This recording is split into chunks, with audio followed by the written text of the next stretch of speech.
A ration coupon fell out of an old textbook.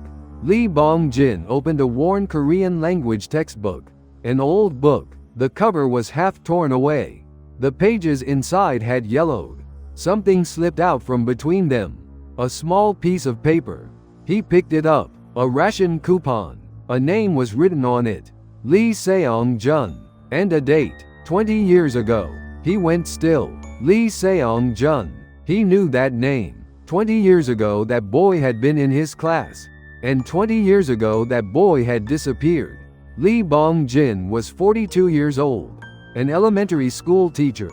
Today was the day he had been sorting through old teaching materials that had piled up in the school storage room. Part of the building was to be demolished and rebuilt soon. Unusable old items needed to be cleared out. He had volunteered for the job. The storage room had needed organizing for a long time. The storage room was narrow and dark. One bulb swinging overhead. Dust everywhere. Textbooks were stacked in boxes. Boxes labeled by year. He had been opening them one by one. Taking out old books. Separating what could be kept from what had to go. And then he had opened this textbook and the coupon had come out. Lee Seong-jun. He remembered. A small, thin boy. Quiet. He always sat by the window. During lessons he looked outside often. Even when scolded by the teacher his expression barely changed. But his handwriting was beautiful. Careful and precise. Bong-jin had praised that handwriting once. That was the first time Seong-jun had smiled. He had never forgotten that smile. Seong-jun had disappeared in February. 20 years ago in February. One day he simply did not come to school. The next day he did not come either. 3 days later the school received a message. The family had moved away. Where they had gone no one knew. Just like that, he was gone. Bong-jin had been 22 then. First year as a homeroom teacher. For a long time after Seong-jun left he had carried a weight about it. There had been no proper goodbye. Holding the ration coupon he sat down on the storage room floor.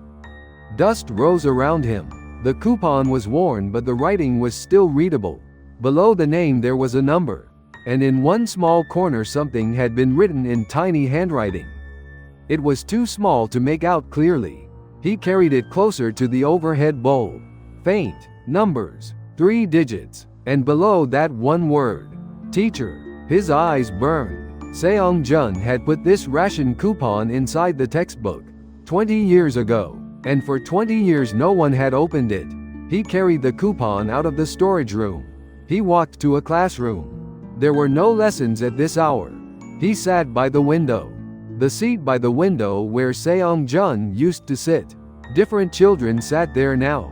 He thought, why had Seong-jun put his ration coupon inside the book? Had he put it there before the family moved? Or earlier than that? What had the word teacher in the corner meant? After school ended he went to the teacher's office. And found the old student register. The register from 20 years ago. Dusty. He turned the pages. He found Lee Seong-jun's name. It was there. An address was written beside it.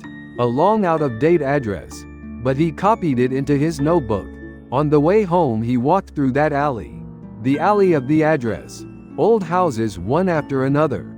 He could not tell which one Seong-jun had lived in 20 years ago. He walked reading the address and stopped in front of one house. The wall was crumbling. It did not seem anyone lived there. An old woman was sitting in front of the neighboring house. He approached her and asked, "Do you know whether a boy named Lee Seong-jun once lived here?"